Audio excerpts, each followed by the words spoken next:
And we are live. Let me change this layout really quick. Got this goofy background. Uh, good morning, everyone. Angry Old Hoops here, and I managed to bring Skap Attack in. Say hello to everyone, Scap.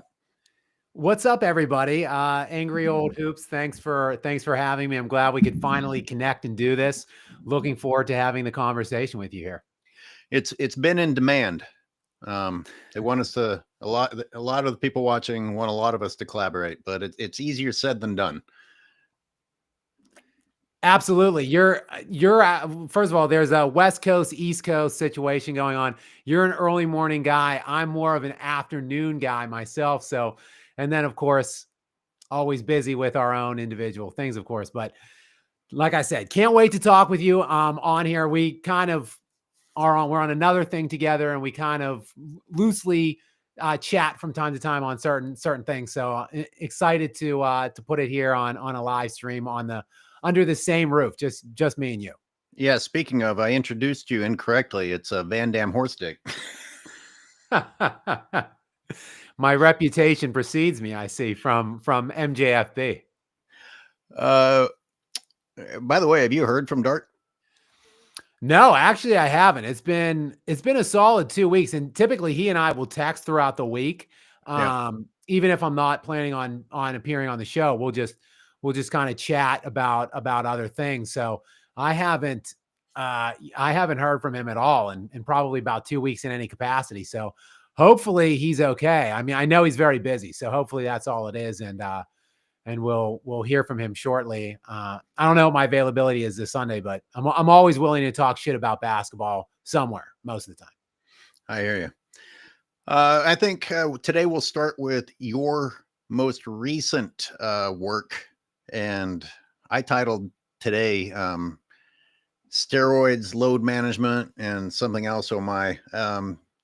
It's easy. It's hard to choose what to make fun of with LeBron James, but you covered a few things. I'm guessing that we'll probably talk about the Warriors roster and the Nuggets roster a little bit more today. Super teams and shitty rosters and incompetent front offices. But speaking of incompetent front offices, the Lakers don't know where LeBron is. Like, do they still actually not know where he physically is? It's just a bizarre story in general. I don't know. I don't know if they don't know or if they're simply not saying. I would think JJ Redick, not only his head coach, but I make fun of him all the time. I call him the wine sipping podcast bestie / co-host. LeBron and he, of course, had that Mind the Game or whatever the hell their stupid little pod was called before LeBron hired him to be the head coach. I would imagine that JJ knows where LeBron is. He's just not disclosing it, which would mean that LeBron has asked JJ, for whatever reason that might be, to not disclose. So this is just a bizarre, odd story. You mentioned my my most recent video, in case anyone hasn't seen or don't know what you're talking about. I kind of draw a parallel to the 2014-2015 year when he left Miami, that first year when he left Miami and went back to Cleveland. He wasn't playing very well for the first half of the season, in particular, as they kind of crossed over Christmas into the new year. His individual numbers were tanking, and the Cavaliers weren't good at the time. They were, I think, 5th in the Eastern Conference at that point. This was a team that was supposed to have title aspirations that season. So he took a bizarre 2-week leave of absence from the team. At that point, no one really knew where or what he was doing at that time. He came back, then rejoined the team. His statistics shot back up. His jump and bounce and athleticism looked like it had returned, and he played well the rest of the season. The Cavs got the 2nd seed. They end up going into the NBA championship that season. So, I'm just kind of seeing these undeniable parallels between that and what we're seeing this year, in just how it's just so bizarre. Like, people just don't randomly leave teams in the middle of it's not like we're at an all-star break point or anything. I know that we are in the kind of the semis or the knockout round of the play-in, or the Adam Silver Invitational, the early season in-season tournament. But that was only like 4 day, like a 3 or 4 day break. Like JJ in his presser indicated that, oh, well, I don't really know what his status is on Friday. We'll just have to, play it by ear. Now, team sources are indicating that he's out for the game tonight against Minnesota. Yeah. Where is LeBron? Can we get some update? What is he doing? And by the way, anyone who had placed bets on this game, you might want to think that, because the odds of the Lakers winning just went up significantly. Agreed. And remember, AOH, like a week ago, what started this like descent of the Lakers, this recent slump, like they're not losing, they're getting humiliated by and large. Yeah. It was that 30-point whooping by Minnesota in LA. Now this game is in Minnesota. No, LeBron, I'm going to be very eagerly watching this game to see how the Lakers look in comparison to that game a week ago. I have to admit, back when LeBron took that 2-week leave of absence when he was with Cleveland, it either didn't get covered or I just had other things going on in life, but like I didn't think about it at all. But now, there's one thing to say you need a 2-week vacation and you come back refreshed, but you don't come back with a new set of ability. You might look like you have more heart and soul to give on the court, but you don't gain leaping ability in a 2-week period of time from taking a vacation. And for all the people that the fact that this has happened twice is important, because now that he's nearly 40, they'll be like, hey, look, he's nearly 40. He needs those breaks. And it's not that weird for an old man to take time off and then come back looking refreshed. But he did this during his physical prime also. The same thing, only a very different period in his life. And I mean, the thing is, though, was he still in his prime? Look, I've done a couple pieces on the steroid, alleged steroid use of him. There's tons of smoke percolating around this guy. I can't definitively say yes or no, but there are people close to the situation. There are people that played against him. There are other former professional athletes that are adamant that this guy has been using for years. And I mean, he was 30 in 2014, 2015. I mean, yes, players today now are pushing the boundaries of, what we anticipate their abilities will be at 30, 35, 36. I mean, even Steph Curry is having this like kind of continued dominance into his later 30s. But prior to this specific era, like people like 30 was pretty much the point where you did see physical degradation happening, right? Like every other era that we've seen, including the one just before, because like Kobe, yeah, he made it till 33, 34, but when he popped his Achilles, like that was it. It was a complete cliff physically. So the fact that people say, oh, well, 30 was, who knows? He probably might not have been juicing. He was only 30, but how has he been able to do this from 30 to 40? Like where he really hasn't shown the physical signs of slippage until really this season. Like, has he been using performance enhancers all along? Like the speculation is, because the speculation started in Miami when he was still in his 20s. Like he went to Miami at 26, like 26, 27 was how old he was there. And that, of course, the Biogenesis scandal was occurring simultaneously to him being there.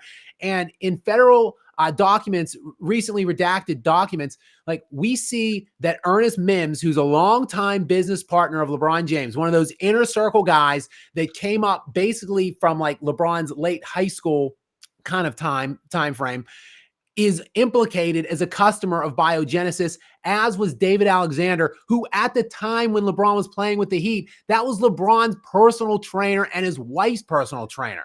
So like LeBron's already in his mid-late 20s, and he was having those PED things kind of swirling around him. So I don't think it's too much of a leap to suggest that something's been going on for like at least the last decade. I don't know why anyone would need a personal trainer to achieve the shape of a beach ball, but whatever, Savannah. When I said he looked physical prime in 2014, I mean, he had more muscle. I think he had more muscle than Miami, but that's not the same thing as being a basketball prime. But you brought up the redacted and unredacted documents. In my real job, I've actually had to go through requests to get legal documents, and I don't know how many people actually know what you're talking about when you say redacted and unredacted, but it's when they finally release the documents and then hide shit inside of it and, black things out so that you can't see it. So the process, I mean, they obviously were trying to hide something. They went through a serious effort, not just the delay, but then the redaction. So I'm curious what the legal process was to get it unredacted. That's pretty interesting. That's a great point. And honestly, if anyone's seen a document, you raise a good point. Literally, it is the document with just like a black Sharpie, like Xing out certain excerpts of whatever it is that they don't want you to see. So all of LeBron's, basically any connectivity with LeBron to Biogenesis was blacked out on these documents. And then just recently, this is like 10 years later, like those were undone. So we could see the connections then back like 10, 12 years ago. But the funny thing is, AOH, nobody really is talking about it in the mainstream. Yeah. And look, if it was a lie, you'd think that LeBron's legal team would be putting these people in the hurt, because you can't say things like that without punishment, especially about someone powerful like LeBron James, if you're just slandering them. So the fact that nothing has happened to Shale, although I thought it was really weird that he blocked Kwame, I would have approached it a little bit more delicately than how Kwame worded it to Shale. But, it probably scared him off. But it's pretty interesting that maybe the word got out, because Shale doesn't seem to want to talk about it anymore. I mean, it's a great point. And I'm not suggesting that he even necessarily that I want LeBron to go and take, court action or legal action against these people. But if there are people that are adamantly out there claiming that you are cheating, and basically a large portion of LeBron's GOAT case, if not hell, all of it, is constructed upon this longevity narrative. So basically, whenever any kind of allegations about steroid use or PED is brought up, you're essentially trying to tear down his entire GOAT case. Wouldn't you think that guy would at the very least come out with a strongly worded denial? Nothing. We have heard absolutely nothing from LeBron ever in the face of all of this like piling amount of allegations about his alleged steroid use. It would be one thing if they took the high road on a lot of things, then it might be more believable. But if somebody says something tiny bit that the LeBron crew doesn't like, it's all in the media. You're like, oh, these people and the scrutiny, and LeBron faces all this scrutiny and blah, blah, blah. And they'll talk about it. ESPN will talk about just about anything, but not this. That makes it suspicious by itself. Very suspicious. And then again, just to round us back into this current situation that we find LeBron in, like I've seen no updates other than JJ, who, by the way, did you see the way that this was announced or the news was broken? Like JJ's at some shoot around with basketballs are dribbling in the background. You could barely hear. He's got a backwards hat on. There's a circle of media around him. And he's like, LeBron, yeah, he's not with the team right now. Like just nonchalantly drops. Like someone asked him about LeBron's activity in practice that day. He's like, yeah, LeBron's not with the team right now. And then later on it was, oh yeah, he's not even in the building. He's not around the team in any way. I don't know if he's going to play on Friday. How are more people not curious about exactly what is going on and where LeBron is? Two things on that. He gets the pity card that this is the most scrutinized era and everybody knows your business. If that's true, it's not freaking possible that people don't know where he is. Somebody knows. Somebody knows. The paparazzi of LA has got to have followed him. And if he was in fact going to Miami, surely it wouldn't be that hard to get the travel records. But I also wanted to ask you about that follow-up question to JJ when he said no, he wasn't in the building. For a split second, I was like, is JJ kind of throwing LeBron under the bus, being like, listen, this motherfucker is just not helping me out at all. Or was he saying, don't push me on this anymore because he wasn't even here, so I can't tell you anything?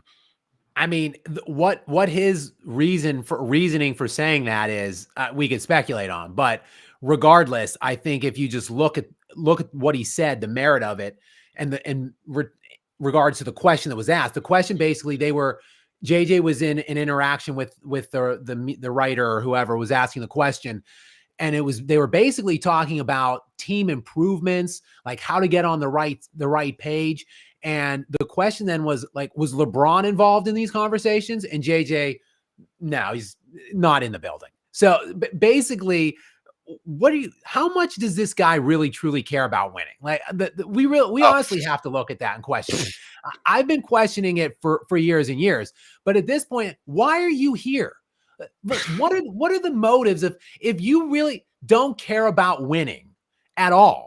Like, why be in the NBA anymore? You're 40 years old. Just retire already. I don't understand. All stat padding ego, I think. If he hears the praise that ESPN and Nick Wright, etc., give him based on his stats, and he lives in the LeBron James ego world, sure, that's not that weird to believe that he keeps playing. It's like, wow, these guys are going to keep praising me for every stupid thing I do. He's going to set the most minutes played record again because he's already passed everybody, but they're going to celebrate it every goddamn year.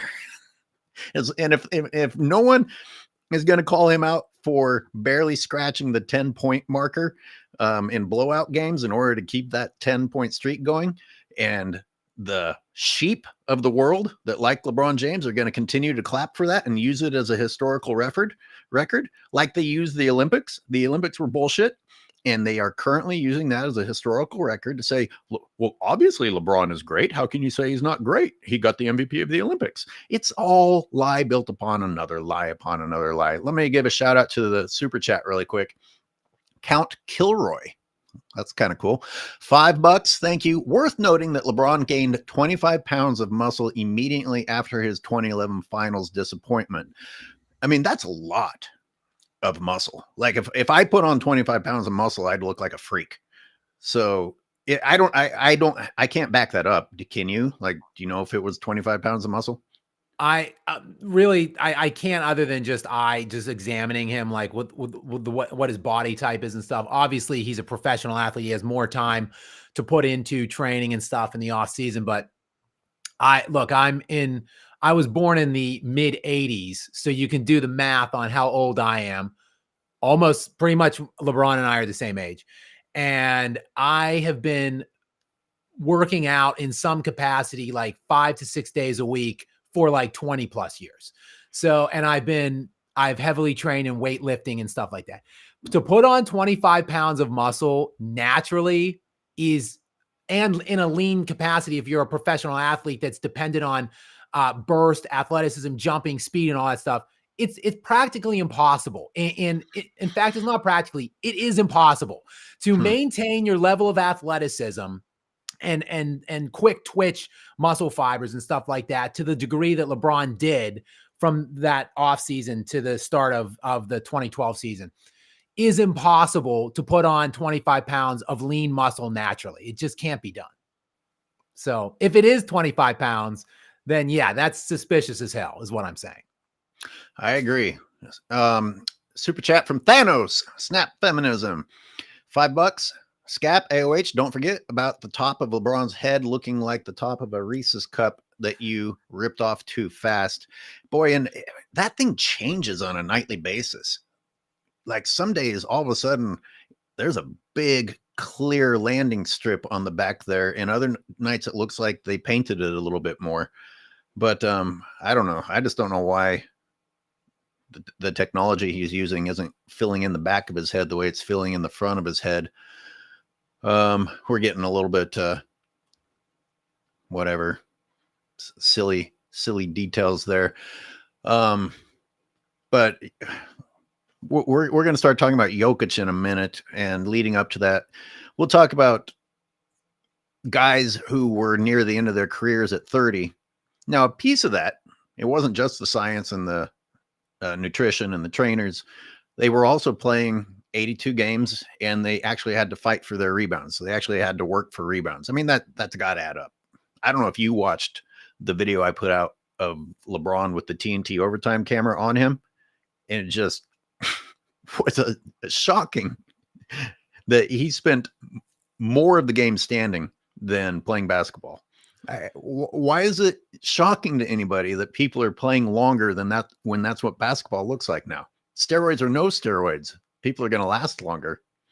Yeah, it's a good point. And I did watch, I watched your whole series on the stat creation. We've all known that LeBron is padding his stats for years, but the fact that the NBA is assisting in that by making up stats basically for him is shocking. So if anybody hasn't seen these, you do a great job in dissecting at actual games, looking at what was credited, what and stuff. It's honestly, it's mind blowing. Like you really you made me think for a moment there. I might have to piggyback some of this great research you're doing and start digging in more to these box scores. It's because it's mind boggling what's been going on just this season. What's been going on in the past 21 years before this year? You guys, I'm going to go ahead and plug the most recent video because for some reason, the most important one out of that series is not being shared by YouTube. So it's not doing very well. Go watch it. I'll put the link up in a second, and I'll tell you what happened in it. I did 2 different videos that showed that LeBron James is being given assists that defy what the NBA rulebook says assists are. And then, of course, all the excuses come out and like, oh, well, they do that for everyone. So I went and looked at Jokic's most recent games, and I found that, well, no, his actually looked like assists. And then I thought, wait a minute, but those are the ones that they gave Jokic. What about going through everyone's shots and seeing how many Jokic threw a pass and they didn't give him, in which I found a couple of examples they did not give to Jokic, in which the person took a few dribbles and then rose up and shot. And I said, yes, I agree that that's not an assist. But then you go and you look at LeBron's, and LeBron has even more egregious violations of the people taking 3 dribbles, a few steps, shaking off a defender, and then making the shot. And LeBron is credited. And to put it more shortly, LeBron James is being credited for things that they are not crediting Jokic for. And I have the video proof. So go and watch that. And LeBron is averaging like 9 assists a game this year. I think he's 3rd in the league behind Trae Young and Nikola Jokic. So, I mean, how many of these assists are actually even, on the level of being like legitimate assists by the nature of the word of the law of the NBA? Could it be a full assist or 2 per game, which is being, padded by the league offices themselves to get LeBron up to this threshold? It could be, honestly, just looking at the last 2 or 3 games. You've already uncovered, like 4 or 5 assists that shouldn't have been assists. So in one game. Yeah. So take, just 1 or 2 off a night, and then all of a sudden he's averaging 2 less assists a game for the season. And look, I'll take it a step further. I am a LeBron hater, so I don't mind hating. 50% of his assists are just the ability of being able to throw the ball into Anthony Davis, who will finish around the rim. That's another 50% of it. And then you got the ones where technically it's an assist, but all I did was throw it to the guy to his left who made the shot. That is an assist, but what are you impressed about? I haven't been impressed for 22 years. Thank you. And people won't believe it, but if you were like me, you wanted to be impressed. I like the next round of talent coming in. I want to see more great players. As I've already admitted to you, I wanted to see LeBron take down Kobe because I was sick of Kobe. I was like, well, look at the size of this young dude. Maybe he can do it. And what I remember mostly from the beginning was that they managed to not even match up with each other very often. I'm like, well, this is disappointing. Why would the league let LeBron off the hook in that way? That's a great point. I just want to piggyback real quick on that because I'd like to start getting on these more and address people more and be live and just get Cool. into these kind of conversations. Right now, I just more so do the, the standard voiceover kind of docu/mockumentary style. But you make a good point, and I just want to set this record. I really haven't said this anywhere else, but I wasn't a LeBron hater when he came in. I wasn't even necessarily a LeBron hater for the first couple seasons of his career. I think I became annoyed with LeBron as a Kobe guy. I am an admitted Kobe guy. I've seen his entire career, every game basically that Kobe Bryant played, and I love the guy. He's not only just my favorite basketball player, he's my favorite athlete by far ever. But I became annoyed in like the 2009-10 range where LeBron was getting league MVPs and people were proclaiming that he was the best player in the world, yet Kobe had similar looking talent. And if you don't believe it, I've done work on it. The team in Cleveland where people think LeBron had no help and Kobe's championship teams were actually pretty similar levels of supporting cast. Kobe's winning NBA championships against the teams that were ending LeBron's seasons those years. Yeah. And people and the media is talking like there's some kind of a conversation between these two. There never was. It was annoying as hell. That's when I started disliking LeBron. But that's not when I started hating him. I started hating him when he went to Miami and built the first super team. Yeah. And this is why, real quick. If you are very egotistical, very cocky, I get it. And I like those players. Like Kobe obviously had that diva in him. All great players do to some degree, except for maybe Nikola Jokic is the first one I've seen that doesn't have that ego and that level of kind of cockiness and edge, which I like, but you have to back it up. Now, LeBron James had been calling himself the king for years already. He has chosen one tattooed on his back. He thinks he's the GOAT. Yet he goes and builds a super team in Miami because he can't compete under normal standards that every other all-time great player was held to. That's when I started disliking him. And he's just done it again and again and again. One stop after another, building ideal situations to steal championships. And then he has the gall to call himself the GOAT over and over again. It's pathetic. So these are the real reasons why I hate LeBron. He could have overcome the reasons I didn't like him initially, but instead he doubled down and essentially called himself a liar because he said, I'm going to present myself as the GOAT, but even I don't believe that because I can't win without the help of all these other great players. Yeah. And it wasn't a simple roster improvement. It was stacking on an absurd level that really shouldn't have been allowed by the league. And wasn't allowed in Kobe's case. You've talked about that in the past. And, his entire legacy of doing the same thing. I wanted to mention that I saw a headline about would LeBron going and teaming up with Steph ruin his legacy? And I'm like, well, why would doing what he's done his entire career now ruin his legacy? Are you people unaware that this is what he's done the entire time, hopping from ideal situation to ideal situation? Never once has he lifted a bad situation out of it. He has come and fed off of organizations until he got his fill and moved on, which brings me to Count Kilroy's super chat where he mentions a parasite, 10 USD. Thank you very much. You know that sea louse that latches onto the fish until it becomes the tongue, then lives parasitically off the fish. That's LeBron on the Lakers. Now, I thought you meant a remora at first, which is not actually a parasite. They have a symbiotic relationship. They both benefit from it. But I just wanted to be nerdy for a second there. But if it becomes the tongue, I don't even know what you're talking about. That's scary. That's freaky if that exists. And I also wanted to say Speem Engine said he will not be giving any super chats today. I don't know if that's because I didn't super chat him back, but you did not do any live shows. You goddamn no coming through with your plans, piece of trash. Where are your shows at, man? Where are your shows at? All right, I rambled on for a long time. Scap, a little bit more. You want to talk about how great Podziemski looks for the Warriors? That wonderful roster building up in Golden State. Yeah, look, and it's interesting. You just to touch on Golden State and the capacity that you mentioned with him teaming up with Steph, because I'm sure everyone listening now is aware that ESPN is having this wet dream play out over airwaves where they're speculating potentially that LeBron might be getting traded to Golden State at some point.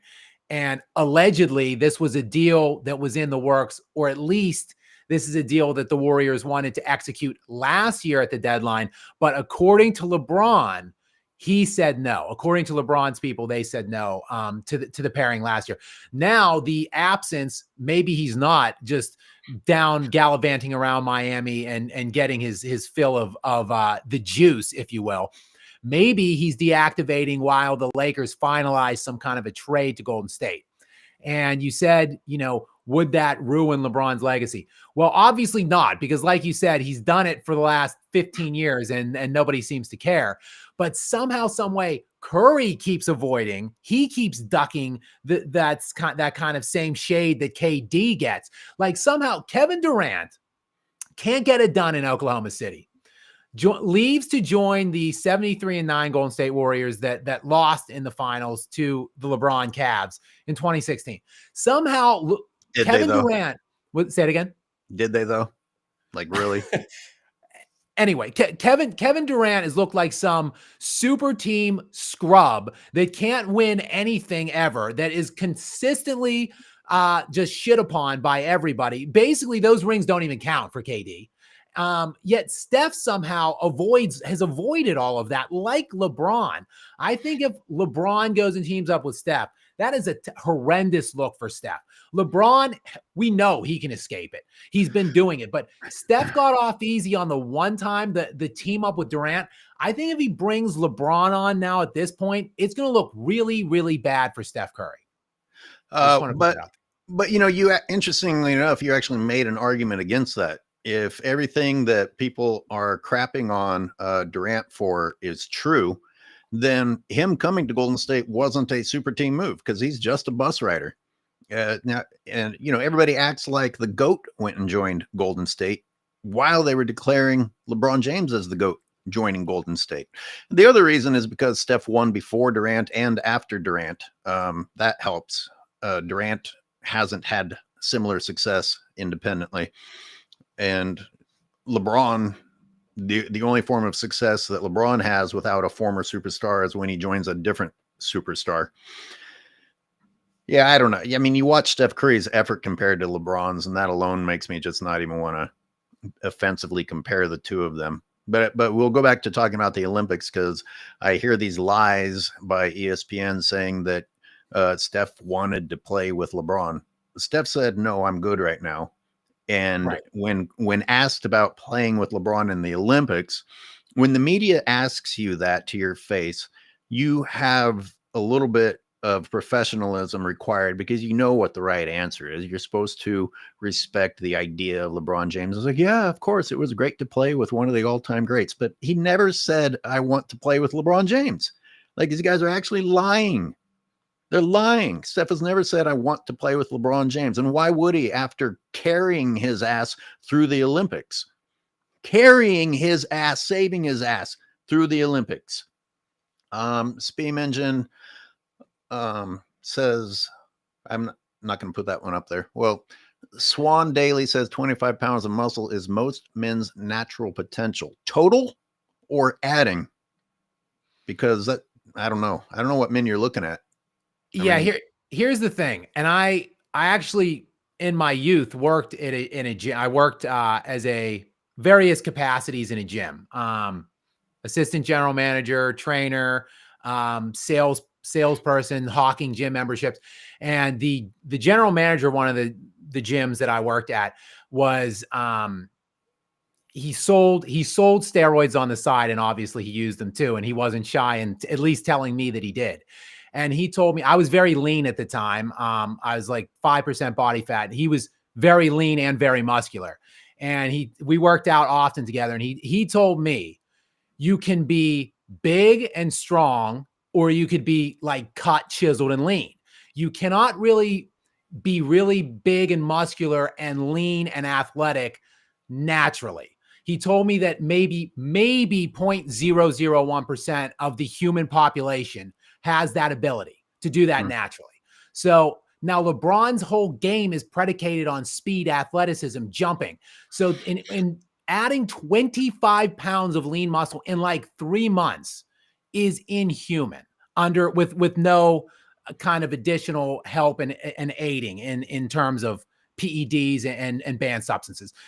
I'm just telling you what my own, through 2+ decades of training and being around people that train and use and don't use, I'm just telling you what my own expectation and experiences are with gaining that amount of poundage in that amount of time and being at an athletic amount of weight. Yeah. Something else that Shale said in that clip you included in your most recent video was there's a reason he's on the EPO. It's the best. So he's not just using steroids. He's using the steroid of steroids. The most incredible advantage that you could possibly use in order to get ahead. Is this stuff too new for you to have heard about it back when you were working in the gym? Is this all new? In terms of like EPO and stuff like that? Yeah.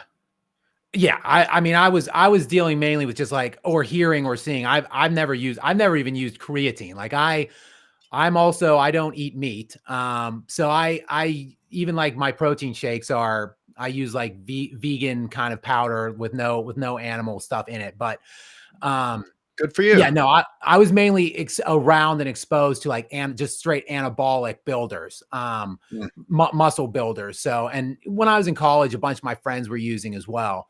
And I mean, they shot up. I mean, you can blow up fast. Like if you're using stuff, you can put on 25 pounds easy in 3 months. If you're consuming the appropriate amount of calories and taking in the steroids as well and lifting. And look, I'm not to say that you don't still have to put work in if you are using. What I'm saying is these are banned substances for a reason. A lot of the guys are playing fairly and not utilizing them. And it seems to me that some people are getting away with it in the NBA and have been for years. Well, I guess we are in the Kyrie Irving club. I gave up meat 8 years ago, and I just to prove that it is about how hard you work, I got myself back to my best weight training condition without using it. It's about the work you put in. Like you said, you can't just juice and not put in the work. You've got to put something in your body, but it doesn't have to be meat. But adding 25 pounds of muscle, you're talking about to a guy who took in 8,000 calories a day in high school because he was trying to play football, and I could not gain weight. weight gaining shakes and all that stuff. But let's see. Do you think, I just accidentally changed the screen. It was a P Diddy joke. Diddy party joke. Yeah, whatever. I made fun of it for a little bit, but honestly, a lot of people have gone to a lot of people's parties. Yeah, I'm not, but I don't know. Do we know how many he went to? I haven't. People have been asking me in my comments and videos to dig into the Diddy connection with LeBron and to do a full video on LeBron and Diddy. And I've not taken the bait yet. Perhaps I will look into it at some point, but like you said, right now, I mean, they're two influential public figures, personalities. Like it's not uncommon that they run in similar circles. I mean, it's the same thing with Epstein in New York. Like just because someone has a picture with Epstein from, 20 years ago or whatever, doesn't necessarily mean that they're flying to his private island and assaulting women.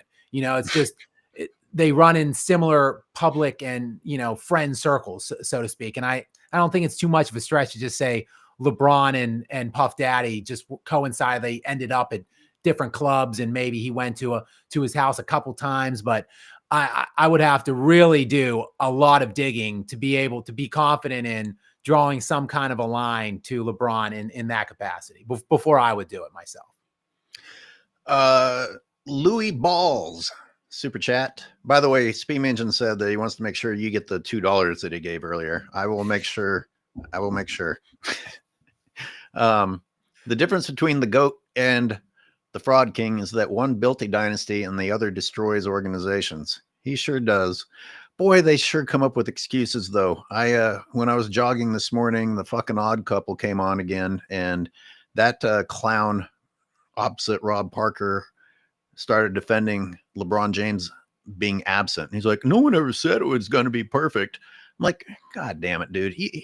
You can't tell your organization where you're going. We've reached the point to where a guy who gets paid $50 million a year, they brought his son in, hurting the team because he deserved it. He can't tell you where he's going. He can't. Do I need to keep going on this? It's just so stupid. It's crazy. And you can say what you will about Anthony Davis. And look, I don't feel sorry for Anthony Davis at all, by the way. He is the one that signed with Clutch. He is the one that demanded the trade from New Orleans. He is the one that said he would go nowhere but to LA. And there was a long storied history of these bigs getting absolutely marginalized by LeBron. Chris Bosh was a perennial all-star, like 24 and 11 per game when he goes to Miami and then becomes the absolute scapegoat. Kevin Love was at an even higher level. Kevin Love was like a top. If you look at all the advanced metrics, the year before Kevin Love went and joined up in Cleveland, he's a top 5 player. He's like top 3 or 4 in like value over replacement, player efficiency rating, box plus minus, win share. This guy was a legitimate top like 10 player at the worst. He gets his career destroyed too. And seeing all of this, Anthony Davis is like, yeah, let me go partner up with LeBron. So I don't feel sorry. I have no remorse for him at all. But the fact that this guy is, when he is healthy, and that's a legitimate criticism too, by the way, that he's not healthy all the time. But when he is, and he has been these last 2 years, he was in 2020 when they won the bubble championship, he's a top 5 player. Like arguably maybe just top 10, but definitely without question top 10 and arguably top 5. In 2019, 2020, when they won the bubble, AD that year was first team All-NBA defense, finished second in defensive player of the year voting and 6th in league MVP voting. That's who Anthony Davis is. So the fact that LeBron has that in the midst of his peak, and he's just gallivanting around now. No one knows where he's at. He's not playing any defense. He's stat padding his ass off all over the court. Like, this guy doesn't want to win. You give Kobe at like 33, 34, this dude, or before he ruptured his Achilles or whatever. Give Jordan in the Wizards era, this dude. They're winning. They're at least going to have a run at a championship. The Lakers have been in the play-in every year for the last couple of years. Speaking of AD, I did a video on him a couple of years ago, and if I'm correct, his numbers with the Pelicans were even more mind-blowing. So LeBron got a prime AD coming over. AD's just not, he's clearly doesn't have leadership mentality, but he's good enough to be the difference in your team winning. And with that in mind, the entertaining of all these ideas about LeBron going to Golden State, goddamn, the real thing people should be frothing over is seeing what Steph Curry could do with Anthony Davis. I mean, that's when you're looking at a title if Anthony Davis stays healthy. LeBron James can't utilize the talent. For example, let's imagine that Kevin Durant and LeBron James joined forces instead of KD going to the Warriors. Don't you think that LeBron would have found a way to fucking ruin that too? I mean, the Warriors found, they all found a way to make it work. You know, whether you think it's a super team or not, there's also something to be said about you guys finding a way to make it work. LeBron James finds ways for it not to work. I think it's a great point, because there's always been some leader aside from LeBron in his stops. Like in Miami, Dwayne Wade was a proven winner. Dwayne Wade had won a championship, a finals MVP, and Dwayne Wade was the one that kind of had to figure it out, how to make the pairing work. It wasn't until the second year when like Wade took a step back, but Wade was still there for the end of game situations and winning plays and all that. Plus, they had a great coach in Eric Spoelstra, who, of course, LeBron wanted fired there during that tenure. And then when you go to Cleveland, quite frankly, I think they probably would not have won that championship if it wasn't for the highly publicized Draymond Green suspension for the one game.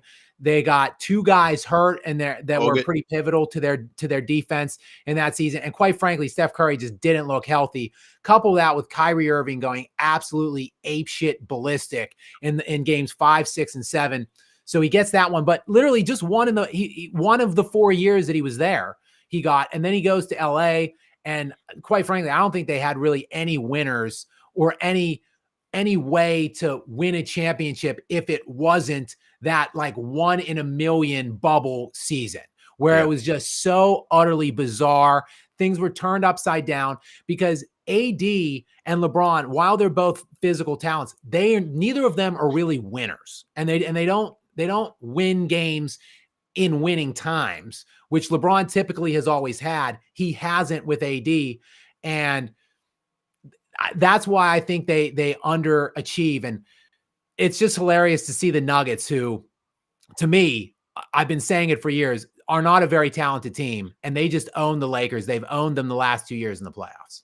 Okay, would you take Christian Braun, or Podziemski?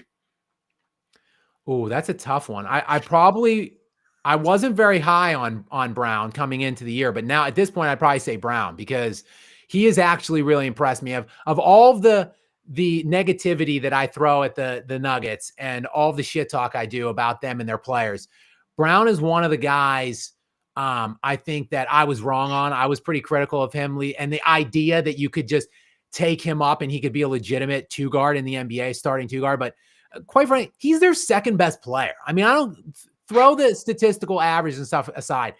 Christian Braun is their second best player behind Nikola Jokic, which is insane. I have no idea how much money this guy's making, probably like $2 or $3 million a year. And that is the sad state, the sad commentary on where poor old Nikola Jokic finds himself right now. Let me catch up on some super chats. Thanos writes again with $5. Thank you. Even LeBron with the Bane venom is a bad fit. By the way, I think Bronny snuck into LeBron's cabinet and got hold of some venom to get his 30 points. Yeah, I mean, who knows? I mean, some people think that that's why Bronny had his heart attack. And low value man gives $4.99. Do you think LeBum took off recently to refill his Labalco juice? Think he gave some of it to Bronny before? Did I just read the same thing? Oh no, this is a different wow, one. it's almost the same thing. We did talk about this at the beginning of the show, where we were baffled that no one knows where LeBron is. That doesn't seem possible. It doesn't seem possible. The Lakers could track down where I am right now if they wanted to. You know what I mean? But it's not just the fact that they supposedly don't know. It's that LeBron James would do that to a franchise that is bent over backwards to give him everything he's asked for. And if people don't learn, and LeBron James never gets punished, if he never suffers any consequences, you see that his behavior continues to get worse. It's literally not like not spanking a child and expecting that child not to try to keep taking more advantage of the parents. What else did you, if you don't mind me asking you about your my video, what was the most shocking part of the footage that I showed? If you could pick one. The crazy, I love how you were like freeze framing the handoffs to AD, and he would literally take like 5 dribbles and like 7 or 8 steps, get to the basket, and somehow LeBron be credited with assists. Like things that defy your every understanding of watching basketball I mean, I've been watching the NBA for 30 years. Like I literally cannot believe the things that, and this is and I don't even know this. I'll ask you. I think there's a score on hand at the game, which is crediting the box score stuff, like the rebounds and assists and stuff. But then that footage, correct me if I'm wrong, goes to the league offices to be reviewed, right? And the league has to dictate whether those stats are good or not, right? So basically, I see stat corrections sometimes that happen the next day or whatever, where someone might lose something like an assist or a rebound or a steal or a turnover.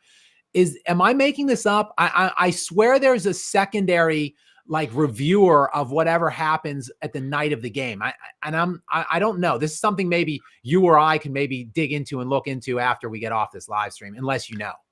No, it's jotted down as something to look into. A lot of people asked that after those videos went up, and I'll just ask a question in response. Why wouldn't there be? As seriously as they're taking stats now, as much as they like to quote stats, you're not making sure that you're tracking these accurately. You don't have at least a 2-person team to cross-reference each other. And then before you publish it on NBA.com's advanced stats, you didn't bother to make sure that what you published was correct. I mean, you're publishing lies. I mean, you're publishing incorrect information. And these are not assists, even by today's watered down standards. No. If you go and if you watch my video with the video and the NBA video rulebook, these are not. These are absolutely not. The only difference is that they're being credited for LeBron and not being credited for Jokic. I do want to ask you what you believe an assist is based on the past criteria. Like how direct does it have to be? Like catch it and you continue, catch it and you rise up, or take one dribble? What do you think? I think basically catch it and you essentially shoot it immediately on these jump shots. Like catch it, shoot it immediately. And then maybe 2 dribbles to me, like direct, like 2 direct dribbles in path to the basket. I mean, some of these are just insane looking today, where like guys are, it's seconds of time elapsing between the pass being made and the basket being made, and they're beating defenders individually after the pass was made, like with some kind of a move. 2 defenders. It's insane what they're counting today as assists. But you do a nice job in your videos. You include the rule, the definition, but you also show the actual like NBA's video, essentially telling you what is and what is not an assist. And it's textbook that the stuff that is not assists are being credited to LeBron as assists. It's crazy. Let me also ask you about the ones that I vetoed from Jokic that I said were questionable, and some people responded to me like, "Oh man, what are you doing?" And I was just trying to be on the conservative side. I was like, "Look, this could be argued that he took 2 dribbles and kind of had to dodge a defender, but the pass was thrown to a person who was already en route to the basket." So I can also see an argument that, yeah, I mean, that pass led to the bucket, even though the offensive player had to do a little something. So where would you stand on that? I don't disagree with any of the ones you vetoed of Jokic either, to be honest with you. Like it's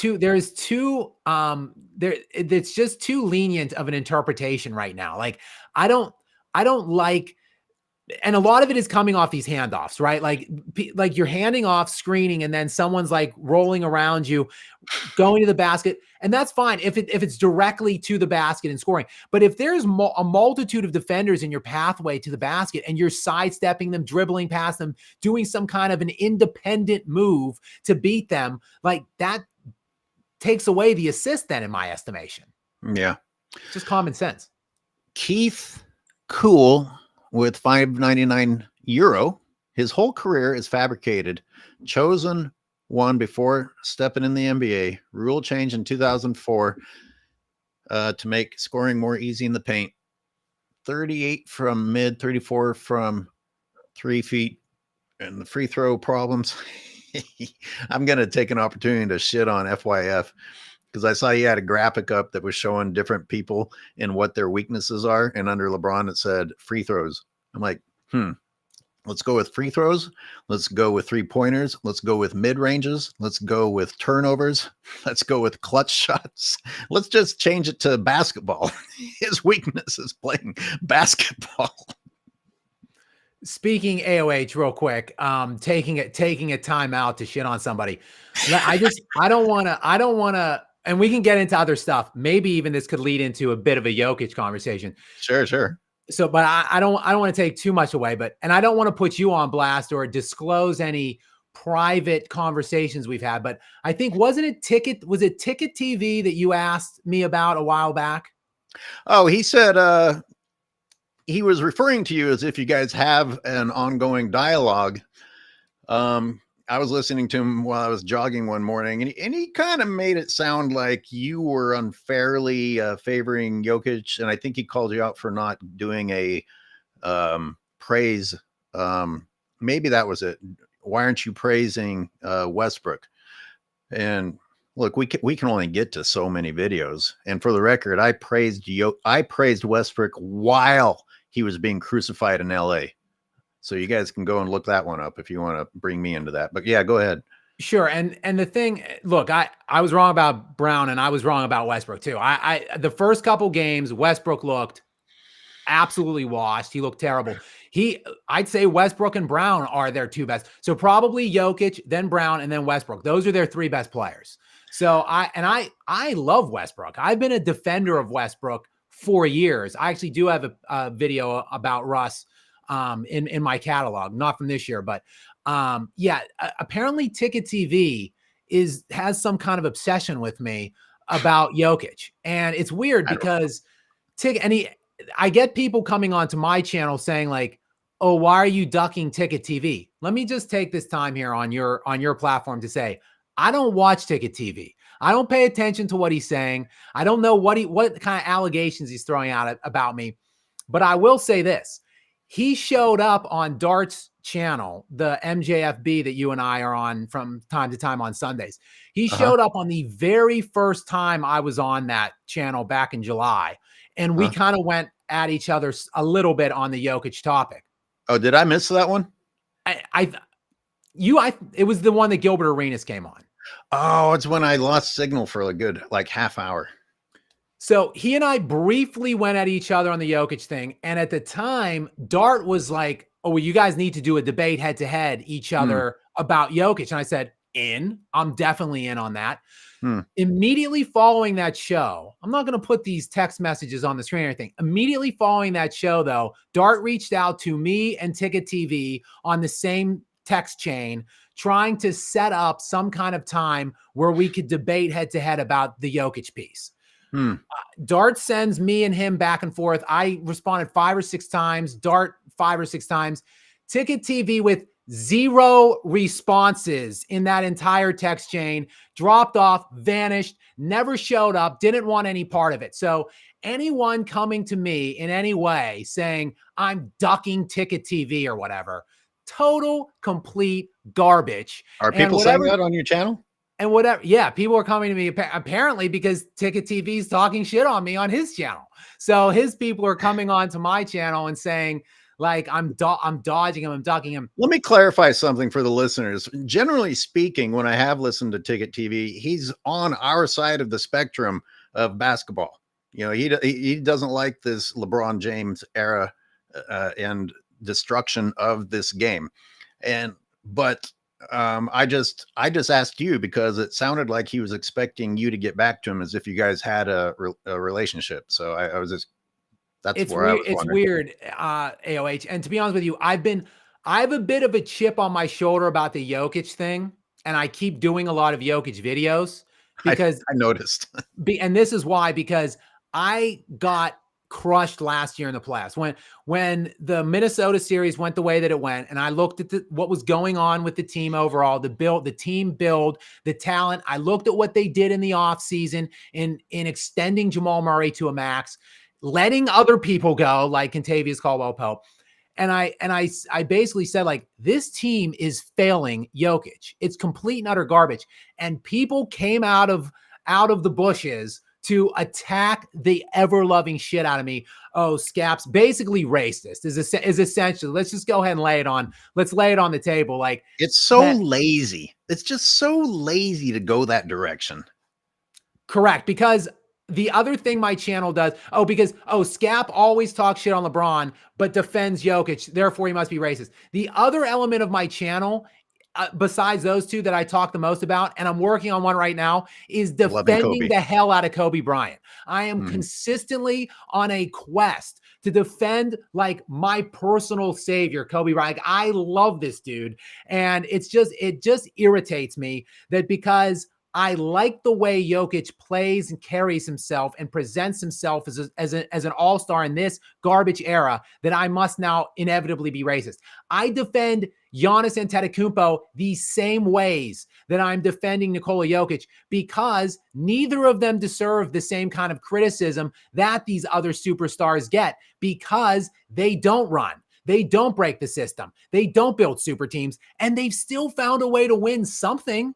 Like, Jokic winning a title with Denver would have been like if LeBron could have won a title in Cleveland in his first go around, but he couldn't because he's a bum and he was scared and he failed. So he had to crawl to a super team. Jokic stays there, mired in this filthy ass talent surrounding him, and just continues to try the best that he can, not begging for more help, not slithering out of town.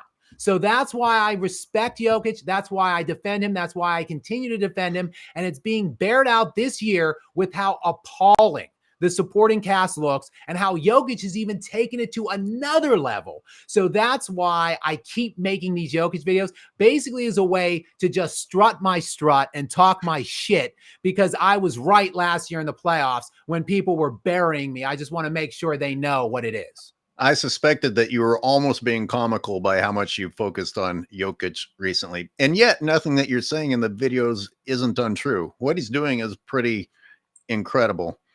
And you're right. Like the fact that he just sits there and does his job in the midst of this shit show that is Denver, it shows how much even my old head brain has been influenced by the current media, because I think, geez, maybe Jokic should complain. Maybe he should try and get out of there. No, that's not how you're supposed to behave. But you hear ESPN every freaking day talk about wasting LeBron's years and do more for LeBron, and the Lakers have failed LeBron. Stop it. If anyone's being failed, it's Jokic. And I would have said Curry. You'll say much more so Jokic.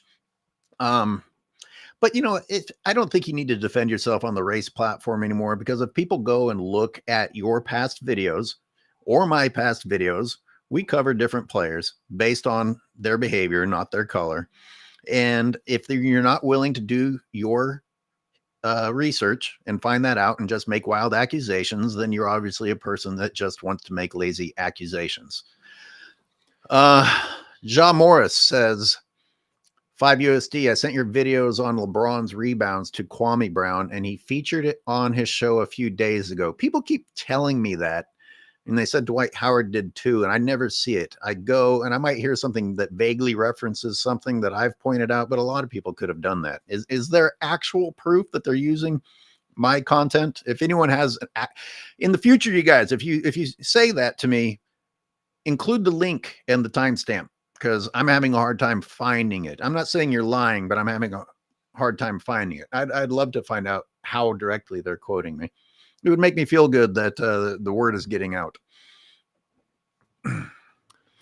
Take it. I need to shut the door. My dog opened the door.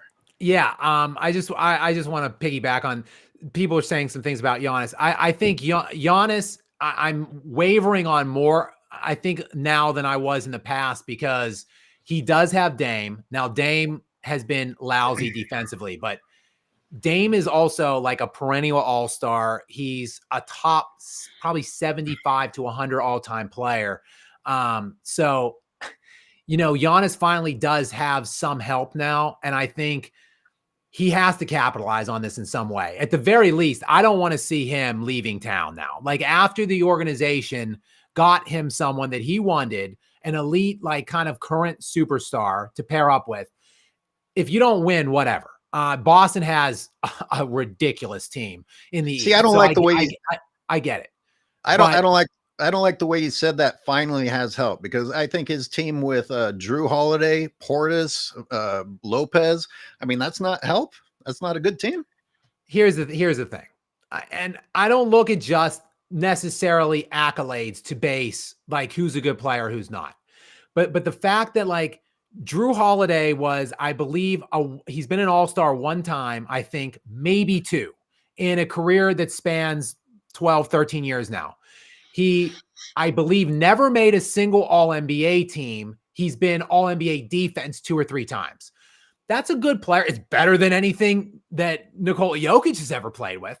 But the fact that Drew Holiday is now like the 5th option on a championship team, like that guy is on Boston. Yeah. And I would say pretty definitively, obviously, Tatum and Brown are the top 2 guys. But like, where does Porzingis fit in there? I mean, you can make a viable case that at best, Drew Holiday is the 4th option, probably 5th. So that was Giannis's best guy when he had the best record in the NBA the season before he left to go to Boston. I mean, he won an NBA championship, AOH, Giannis did, with, yes, Drew was on the team, but like Middleton was the second fiddle there at that point. Like, oh yeah, that's pretty good. Like winning an NBA title with Chris Middleton as your second best player who's made 3 All-Stars in like 12 or 13 years. Like that's pretty good.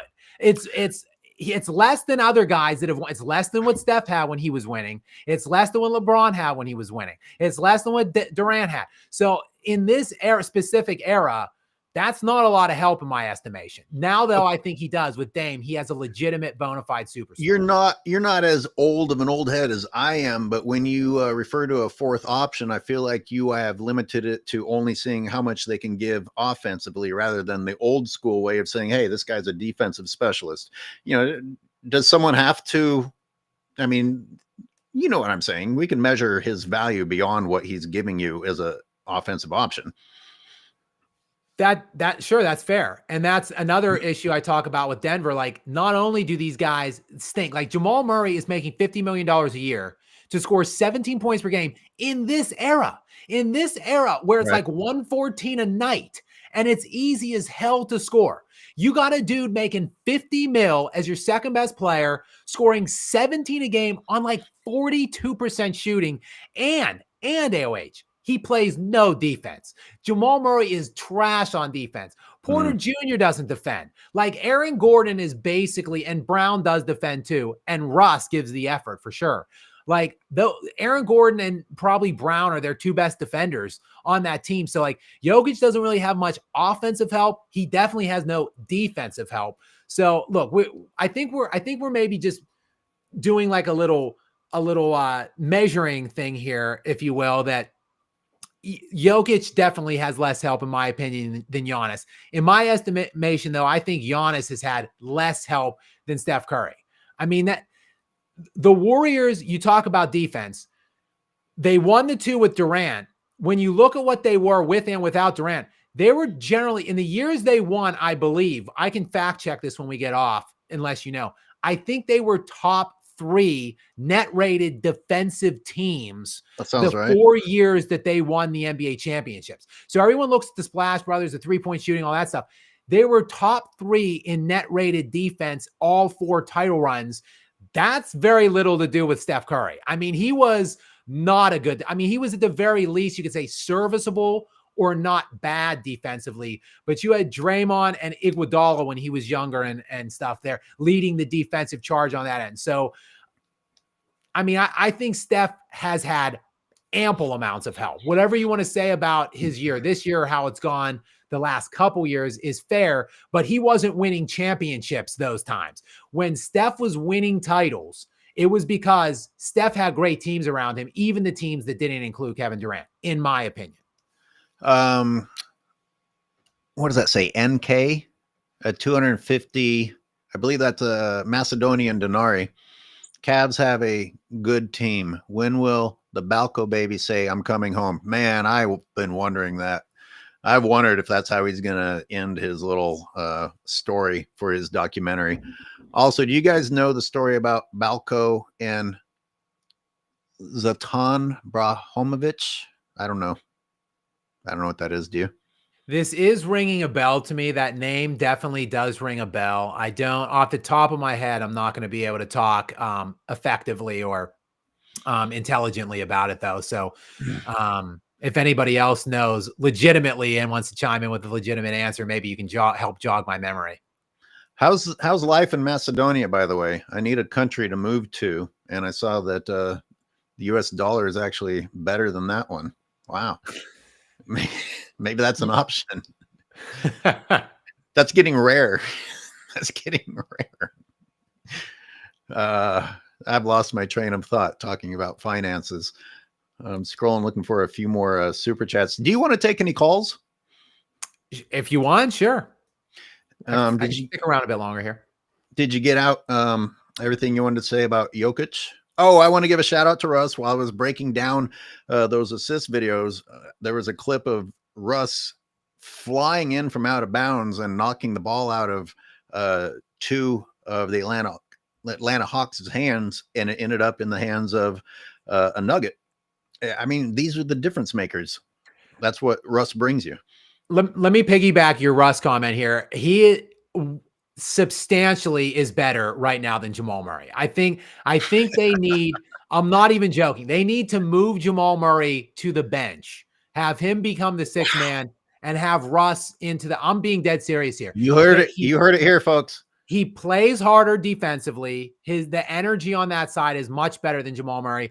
And Jokic, who is basically a flawless scorer. The guy has no limitations to his game.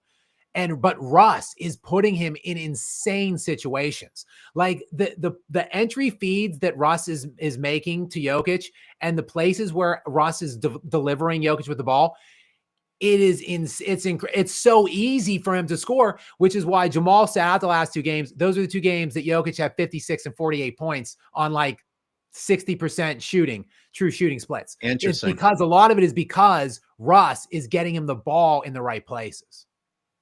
That almost sounds like the inverse of what's happening in LA when LeBron goes to the bench. Then other Lakers get to show what they're capable of. Jamal Murray going to the bench is actually helping the Nuggets shine. Wow. What's Russ shooting this year? So, okay, Russ is not shooting very well. He's just lingering around 40% from the field. I think he's like just over 40%. I mean, LeBron, right? The intangibles that he delivered, like the rebounding, the effort, the hustle, the defensive effort, the assists. And the fact is, okay, he's shooting 40%. Jamal Murray's only shooting 42%. He's not adding anything much more than Russ there. So it's like, what are we waiting for to pull the trigger on this? It's literally just his $50 million price tag is probably the only reason, or maybe they don't want to lose him if they put him to the bench. But this guy stinks. Again, if you look, you're comparing Jamal and Russ next to each other and saying Russ isn't really much worse shooting wise, and he's better in other categories. When Russell Westbrook was on the Lakers and supposedly the worst thing anyone's ever seen, he was in the LeBron range of shooting percentage and turnovers. But people were acting like it wasn't even comparable. Michael Silberg says, argument made by Ticket TV and Man Down Sports is triple doubles is an offensive stat and MVP needs defensive performance and Jokic doesn't stack up. Although I believe I've heard you defending his defense recently.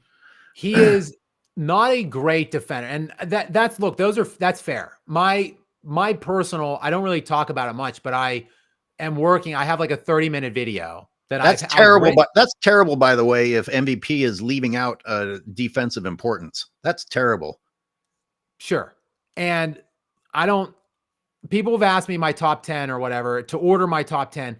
I've written about a 30-minute video. I voiced it over. I'm really lagging on the editing. I hate editing videos. So I try to keep it as concise and short as possible. 30 minutes is a lot to edit for me, but I value defense a lot. Like, Hakeem Olajuwon is actually in my top 5 to go along with Kobe, Duncan, Kareem, and Jordan, because they're two-way players. Like they are legitimate defensive studs. In addition, like all of them made double-digit all defensive team selections, except for Jordan, who he didn't have double-digit, but he did have 9 first-team selections, which is tied for the most ever with Kobe, Kevin Garnett, and Gary Payton. So elite. And Jordan, of course, is Defensive Player of the Year. So elite two-way player. So I'm not necessarily discrediting the defensive criticisms on Jokic. What I am going to say is he is criticized a little too much on defense. Like he is, first of all, I think he's fourth in steals right now. He is fourth league-wide in steals this season. Wow. To go along with what he's doing on the triple-double front in the rebounding and the assists and the scoring. But the rebounding also is a metric, I think, for defense, controlling the flow of the game, stopping other teams from getting secondary opportunities and looks at the basket. He's leading the NBA in rebounds, and he's an elite rebounder. So, and I think when you look at what his net effect is on the defense, he's the team right now, the Denver Nuggets are +1 with him on, I'm sorry, they're -1 with him on the floor, off the floor as on. So what I'm trying to say is the Nuggets are 1 point per game better defensively when Jokic is off per 100 possessions. Compare that to Shea was 7th in defensive player of the year last year. He's losing 3.5 points per game when he goes to the bench. So basically the Thunder are worse defensively by 3.5 points per 100 possessions with Shea on the court. Compare that to the 1 point that the Nuggets are worse with Jokic. And finally, Giannis, who is a defensive player of the year.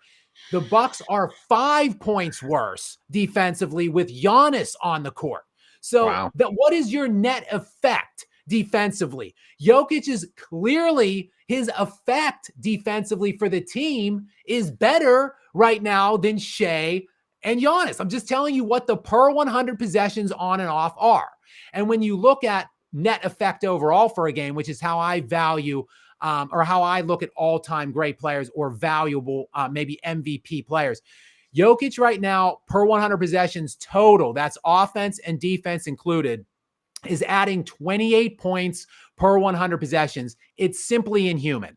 So like no one has ever done, no one in this century has come even remotely close. So I think the defensive piece, and this is my last point, I'll turn it back over to you. Steph Curry is routinely talked about in that top 10 threshold, which I reject, but he's lousy defensively.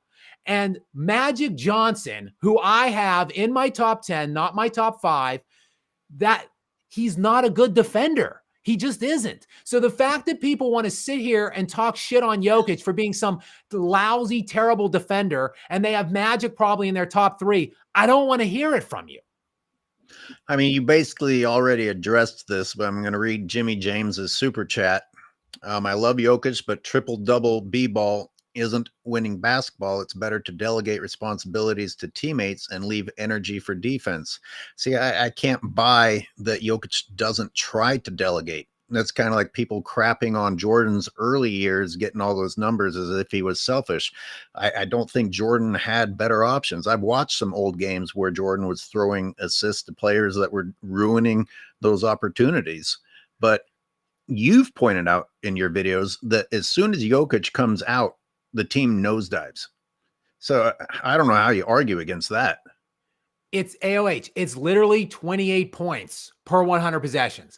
Like when he is on and off the court, offense and defense, both sides included, they are 28 points per 100 possessions worse when Jokic is not on the floor. I've looked at every single player in the NBA.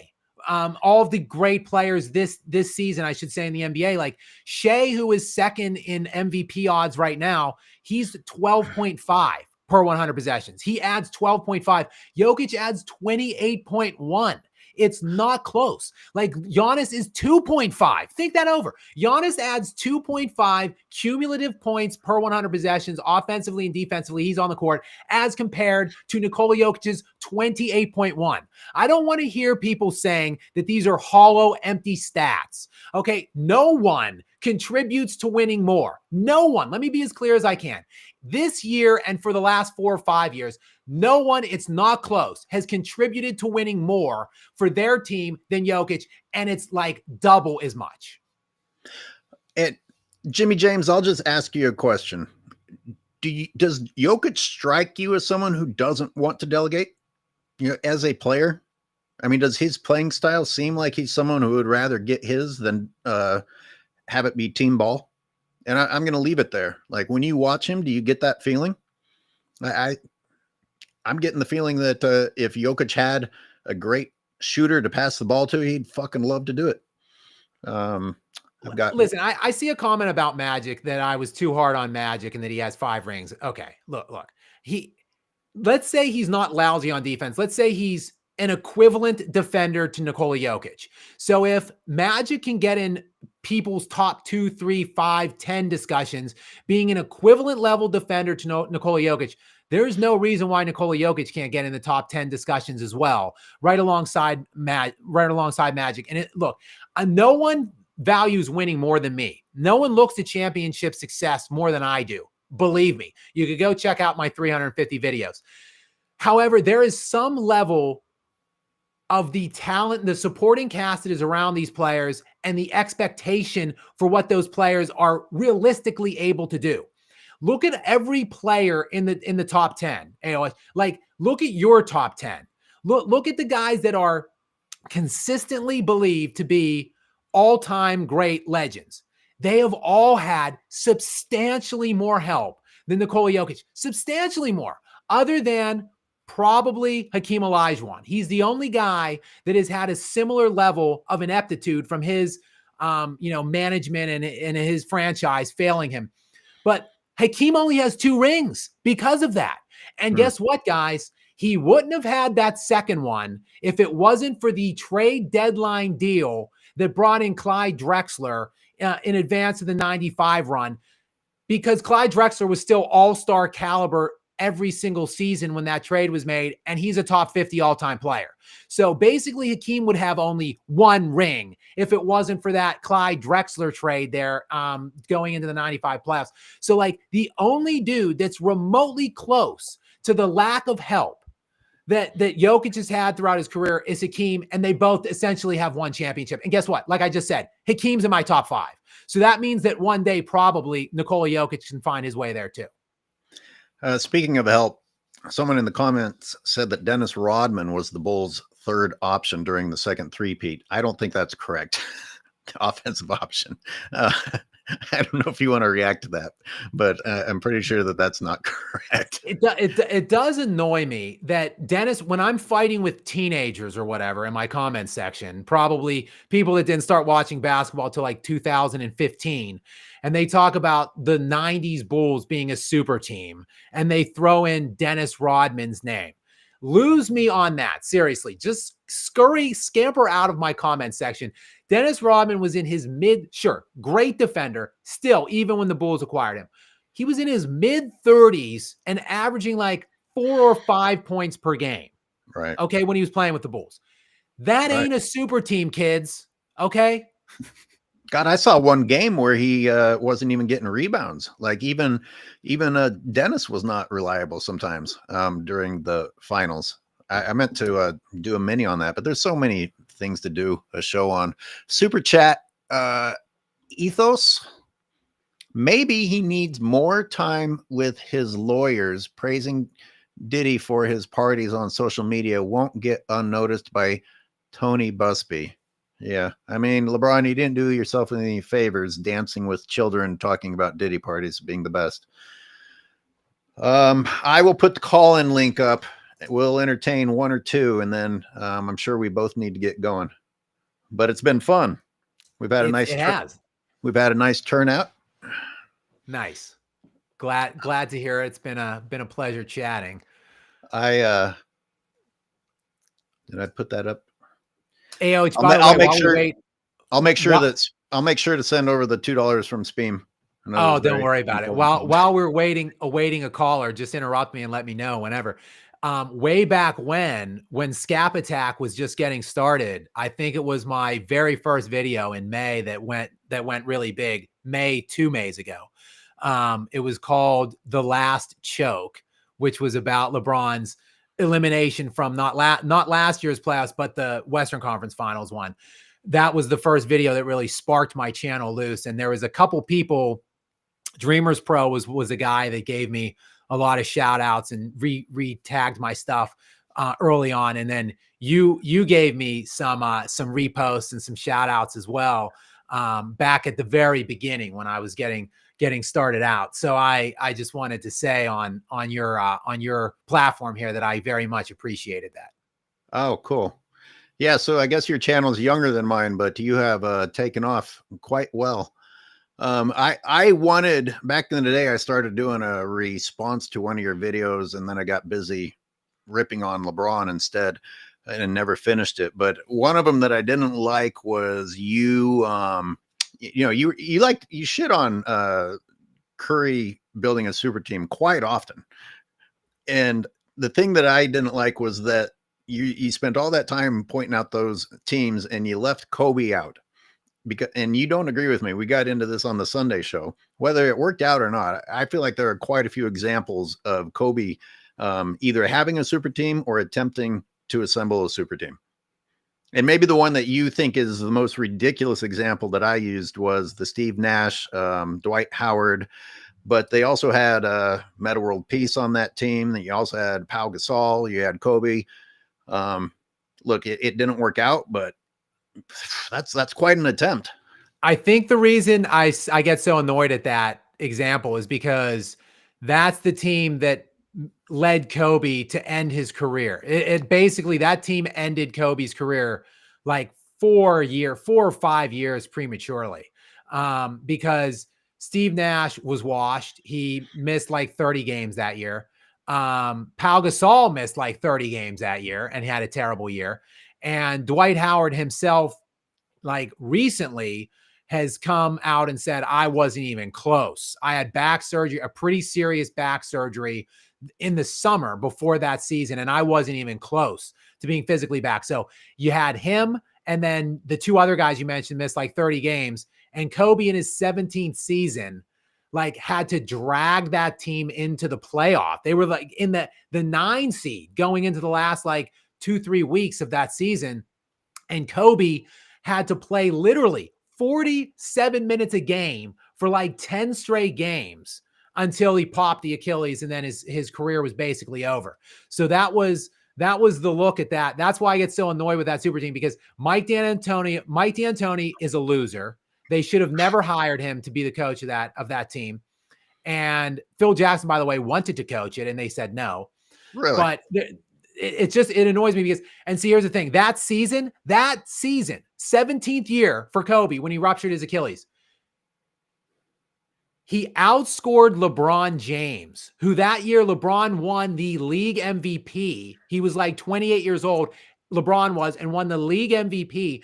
Kobe that year in his 17th season averaged more points per game than LeBron and scored more total points than LeBron, played more games than LeBron. That's what level Kobe was still playing at. I think he averaged like 28, 6, and 6, which, by the way, back then it was still a little more defensive of an era. So Kobe was still at that. Kobe was still a top 5 player in the NBA then. I think that year he missed out on the scoring. He finished second in scoring overall to Kevin Durant by like a few hundredths of a point per game. So like Kobe, what could he have done if that putrid ass alleged super team didn't demand of him to play 47 minutes a game in his 17th year for like 2 straight weeks? We could be very easily talking about Kobe Bryant as the all-time NBA scoring leader, because he was still a top 3 to 5 player overall that season. I'd say he was still the best player in the NBA that season. And he essentially ended his own career because his garbage ass super team couldn't get out of the 9 seed without him playing 47 a night. Come on. Low value man says Jokic reminds me of Curry demeanor, is too passive with his teammates. Michael Porter Jr., Murray, knuckleheads, they do their own thing. I've heard people say things like this before, but it's like, who are you to decide that a player has to be a certain way? Like, it's not always like that. Like, that's not who Curry is. He's not the big get in your face, yell at you guy, and he doesn't have to be effective. Now, would it be nice if there was someone like that on the team? And I do not mean Draymond, because he's that way in a bad way, but I don't know. It seems Would you guys call LeBron a good leader? Like, he gets vocal out there, but it's in a really negative way. And I mean, look, I was Jordan and Kobe that even like they got on their teammates. They rode the hell out of their teammates. They were very demanding and challenging to play with. Like, I don't know that you would necessarily say that Kobe and Jordan were great leaders. Rather, they were great winners. But I don't know necessarily that you can call them a great leader. Like, I think people were basically terrified, teammates included, of both Kobe and Jordan. And I'll just leave you on this topic with this. Kobe, a couple years ago, it blew up that Smush Parker had accused Kobe of making him change in a broom closet during the 2005-2006 season. So, and a lot of people came out because Smush was such a bum, and Kobe basically said, like, you don't even deserve to use the locker room, and forced him to change in the broom closet. So what's interesting is how exactly do you establish that sort of dominance over another adult man, though? Like, why did Smush do it? I mean, man, fair question. I mean, that makes me think Kobe is an alpha. I mean, if someone tells you to change in a closet and you do it, something's going on there. If LeBron told someone to go change in the closet, it's not happening. No, completely. Maybe AD might invite him into the closet with him. Couldn't agree. Sorry, go ahead. No, absolutely. But that came out. He was getting some criticism in the press at the time. People were accusing him of being a shitty teammate. And Kobe went on this like tirade on his, I believe at the time, his like Facebook page. And it was essentially saying that being a leader is a responsibility. Like, it's not always about making your teammates feel comfortable or good. It's about pushing them, challenging them to be the best that they could possibly be. And does he understand and realize that maybe many of his teammates would resent him for that? Sure. But he didn't care, because he wants to be known as a winner more than like a fun pal that you enjoy and have fun with all the time. What about disappearing on your team and nobody knows where you are? Is that good leadership? Bad leadership. That's shitty leadership right there. Hey, by the way, if no one knows where he is, how can it be excused? Under what criteria did you decide to excuse it? You don't know where he is. How are you going to excuse it? Another great point. But I'm sure, like I said earlier, his buddy JJ probably knows where he's at. Okay. I would think. Hey, Scap, let's keep some in the tank for a future episode if you want to do this again. I think we'll end on a strong note. I'm sorry, callers. I think this is the right time to end it. If you agree, unless you really want to take on anybody. No, I think this is a good cutoff point. And yeah, I'd love to jump on with you again. You seem to be pretty flexible with the times or days. So we can make this happen again for sure. Okay. Oh, I'll read one more. Somebody responded to you. John Wayne says there is a video telling the story of that season Kobe popped the Achilles, Kobe Bryant, the guarantee. Check it out. All right. With that said, thank you, Scap. Thank you, everybody who tuned in today. Please go watch my recent video about Jokic not getting stats that they're giving to LeBron. And of course, watch the one that Scap put out that I referenced this morning about LeBron's disappearing act. And go change your bets on the Timberwolves Lakers game. All right, guys.